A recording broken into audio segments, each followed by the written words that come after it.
Yeah, and that's a great question. I mean, in the beginning, she had actually challenged me to see a therapist, and so Mm, I said, "Okay, fair enough, I'll see a therapist." right. But I also challenged her to see a therapist because in my mind, she was the one with all the issues, and in her mind, I was the one with all the issues.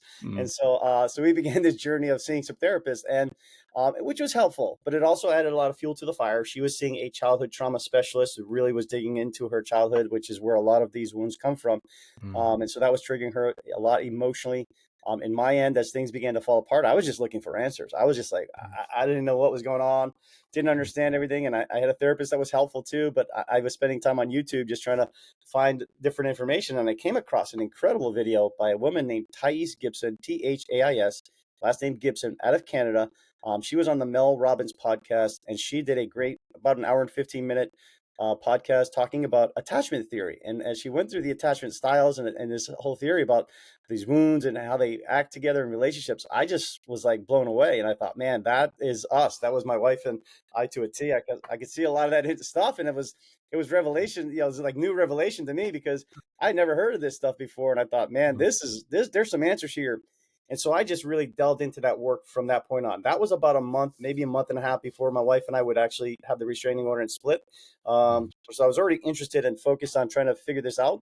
It almost seemed a little too late for us, too little too late for us to kind of stop the train wreck. mm, But because I'd already come across it, I was excited about just continuing to learn and grow and take that opportunity to, learn this stuff. And I thought it would be great no matter what happens. I was gonna figure this out and have some great new tools, regardless of whatever happened to my wife. I just wanted to learn this stuff. I thought it was fascinating. mm. Oh, so you weren't doing it for her. It sounds like it stopped being about her and started to become about equipping yourself with tools Absolutely. and mm, Yeah, absolutely. One of the things I learned is we have to get at the outcome with our spouse. We can't control them, and so I can't force them to be with me. I can't trick them to be with me or anything like that. I can just, show up properly. I can certainly show up in a certain way. But at mm, the end of the day, I don't want to operate from that point of wounds. And yeah, once the restraining order came about, I was working hard to just let it go and just emotionally get balanced again, move on from my life, accept that maybe she just didn't love me for whatever reason. mm, And that was just life. And we were just going to figure out how to co-parent going forward. And yeah. that was kind of my approach. But as again, things would have it, a lot of the work I was doing and the work that she was doing was really healing us and getting us to see things in ourselves that were really problematic that we could, actually change and grow from.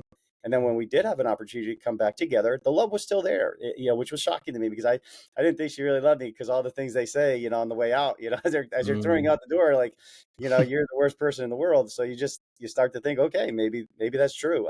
mm, But it was really just a point of wounds that she was coming from that really caused that. But at the end of the day, again, just doing the work, letting it go, and then focusing on my opportunity to be a better man and to actually take responsibility for the way I was showing up in my life, in relationships, and everything else. That's mm, what it's about. That's what being a man is about, I believe, and really kind of taking responsibility. It's not my fault that I had a lot of these wounds. I came from a very dysfunctional childhood. I picked up a lot of bad thoughts, a lot of unhealthy ways of thinking about myself and life. Again, my relationship to myself wasn't very good.